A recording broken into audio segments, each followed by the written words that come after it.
Hello everyone. I have decided to come back to India. Yes, मैं अपने देश अपने घर इंडिया वापस आ रहा हूँ एजुकेशन मिनिस्टर धर्मेंद्र प्रधान का रेजिग्नेशन मांगने के लिए। इतने दिन से आप सब देख ही रहे हो कि हम सोशल मीडिया पर आवाज़ उठा रहे हैं कि पेपर लीक के कारण जिन नीट के बच्चों ने सुसाइड की और जो लाखों स्टूडेंट्स की मेहनत बर्बाद हुई है, उसके लिए तो धर्मेंद्र प्रधान को रिज़ाइन करना ही चाहिए। 8 लाख बच्चों ने हमारी पिटीशन साइन की है। Crores of people have supported this demand on social media as well. And not just that, देश में कई सारी जगहों पर इसको लेकर प्रोटेस्ट भी तो हो रहे हैं, जैसे लखनऊ, जयपुर, महाराष्ट्र, दिल्ली। लेकिन फिर भी इनको कोई फ़र्क नहीं पड़ रहा। आज नीट के 22 लाख स्टूडेंट्स, सीबीएसई के 17 लाख स्टूडेंट्स, सीयूईटी के 16 लाख स्टूडेंट्स और एसएससी जीडी के 40 लाख स्टूडेंट्स, ऐसे 1 करोड़ से ज़्यादा स्टूडेंट्स हैं जिनकी ज़िंदगी के साथ मजाक किया गया है सिस्टम द्वारा। इसकी वजह से स्टूडेंट्स बहुत ही ज़्यादा एंशियस और परेशान है अपने फ्यूचर को लेकर। किसी को तो इसकी जिम्मेदारी लेनी होगी। इतने बड़े ब्लंडर के बाद भी अगर एजुकेशन मिनिस्टर रिज़ाइन नहीं करते तो इसका मतलब इस देश में अकाउंटेबिलिटी नाम की कोई चीज़ बची ही नहीं है। ऐसा लगता है कि सिस्टम जितनी चाहे उतनी गलतियां कर सकता है और उसके लिए कोई कॉन्सिक्वेंसेस है ही नहीं। सारे कॉन्सिक्वेंसेस स्टूडेंट्स के लिए है। ऐसा कब तक चलेगा? इसलिए अब वक्त आ चुका है, हम सबको साथ आना होगा और भारत के संविधान के रास्ते पर चलते हुए पीसफुली अपनी आवाज़ उठाकर धर्मेंद्र प्रधान के रेजिग्नेशन की डिमांड करनी होगी। अगर हम सब साथ मिलकर आवाज़ उठाएंगे तो ज़रूर इनको हमारी बात माननी होगी। मैंने डिसाइड किया है, मैं 6 जून सैटरडे सुबह दिल्ली आऊँगा। आप सब मुझे एयरपोर्ट पर मिलिए।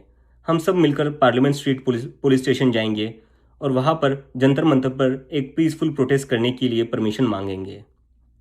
इंडिया का कॉन्स्टिट्यूशन हमें राइट देता है कि गलत के खिलाफ हम पीसफुल तरीके से अपनी आवाज़ उठा सकते हैं। उसी कॉन्स्टिट्यूशन के अकॉर्डिंग हम अपनी आवाज़ उठाएंगे और मैं उम्मीद करता हूँ जितने भी कॉकरोच जनता पार्टी के सपोर्टर्स हैं और जितने भी स्टूडेंट्स और यूथ इस सिस्टम से परेशान हैं वो इस प्रोटेस्ट में शामिल होंगे। जिसको लगता है धर्मेंद्र प्रधान एजुकेशन मिनिस्टर जो है हमारे, उनको रिज़ाइन करना चाहिए, वो सभी लोग इस प्रोटेस्ट में शामिल हो जाए। मेरे फ्रेंड्स और फैमिली को डर है कि मुझे एयरपोर्ट से ही अरेस्ट कर लेंगे और फिर जेल भेज देंगे। लेकिन मुझे अभी भी उम्मीद है कि आज भी हमारा देश एक डेमोक्रेसी है और हमें पीसफुली प्रोटेस्ट करने की परमिशन मिल जाएगी। I want to make it clear, I'm a big admirer of Gandhi, Ambedkar, Bhagat Singh and Nehru, and I believe in the Constitution of India more than anything else, जो हम सबको एक democracy में अपनी आवाज़ रखने का राइट देता है। और रही बात जेल के डर की, हम कब तक डर कर जिएंगे यार? ये देश किसी एक पार्टी का थोड़ी ना है, ये देश तो हम सबका है। हमारे फ्यूचर का सवाल है, हमारे फ्यूचर बर्बाद हो रहा है और ये अब हम सबकी जिम्मेदारी है कि जब भी इस देश में किसी के साथ कुछ गलत हो तो हम सबको आवाज़ उठानी चाहिए in a very peaceful and democratic manner.